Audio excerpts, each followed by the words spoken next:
is Kabanata 17.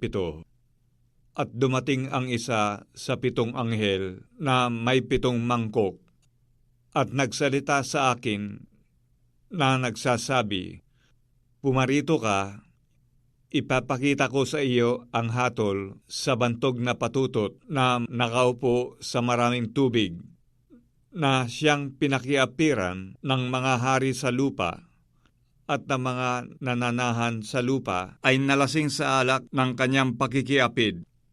At ako'y kanyang dinalang nasa espiritu sa isang ilang. At nakita ko ang isang babae na nakasakay sa isang hayop na pula, na puno ng mga pangalang pamumusong, na may 7 ulo at 10 sungay, at nararamtan ang babae ng kulay ube at ng pula, at nahihiyasan ng ginto at ng mga mahalagang bato at mga perlas, na sa kanyang kamay ay may isang sarong ginto na puno ng mga kasuklam-suklam at ng mga bagay na marurumi ng kanyang pakikiapid. At sa kanyang noo ay nakasulat ang isang pangalan, Hiwaga, Dakilang Babilonia, ina ng mga patutot at ng mga kasuklam-suklam sa lupa. At nakita ko ang babae na lasing sa dugo ng mga banal at sa dugo ng mga martir ni Jesus. At nang aking makita siya, ay nangilalas ako ng malaking pangingilalas. At sinabi sa akin ng anghel, "Bakit ka nangingilalas? Sasabihin ko sa iyo ang hiwaga ng babae at ng hayop na sinasakyan niya, na may 7 ulo at 10 sungay. At ang hayop na nakita mo ay naging siya, at wala na, at malapit ng umahon sa kalaliman, at patungo sa kapahamakan. At silang mga nananahan sa lupa ay mangingilalas na ang kanilang pangalan ay hindi nakasulat sa aklat ng buhay mula nang itatag ang sanglibutan.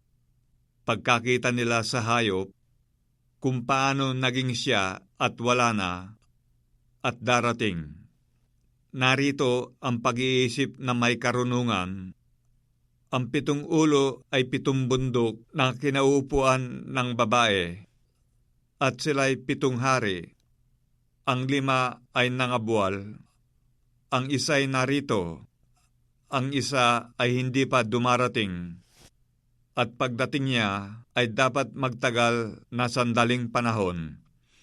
At ang hayop na naging siya at wala na, ay siya ring 8, at siya'y sa 7, at siya'y patungo sa kapahamakan. At ang 10 sungay na iyong nakita ay 10 hari na hindi pa nagsisitanggap ng kaharian. Datapwat magsisitanggap sila ng kapamahalaang paghahari sa isang oras na kasama ng hayop. Ang mga ito ay may isang kaisipan, at ibinibigay nila ang kanilang kapangyarihan at kapamahalaan sa hayop. Makikipagbaka ang mga ito laban sa kordero, at sila'y dadaigin ng kordero, sapagkat siya'y Panginoon ng mga Panginoon at Hari ng mga hari, at ng mga kasama niya ng mga tinawag at mga pili at mga tapat ay nananaig din. At sinabi niya sa akin, ang tubig na iyong nakita na kinauupuan ng patutot ay mga bayan at mga karamihan at mga bansa at mga wika, at ang 10 sungay na iyong nakita at ang hayop ay siyang nangapupuot sa patutot, at siya'y pababayaan at huhubaran, at kakanin ang kanyang laman, at siya'y lubos na susupukin ng apoy, sapagkat inilagay ng Diyos sa kanilang mga puso na gawin ang kanyang kaisipan, at mga kaisa ng kaisipan, at ibigay ang kanilang kaharian sa hayop hanggang sa maganap ang mga salita ng Diyos. At ang babae na iyong nakita ay ang dakilang bayan na naghahari sa mga hari sa lupa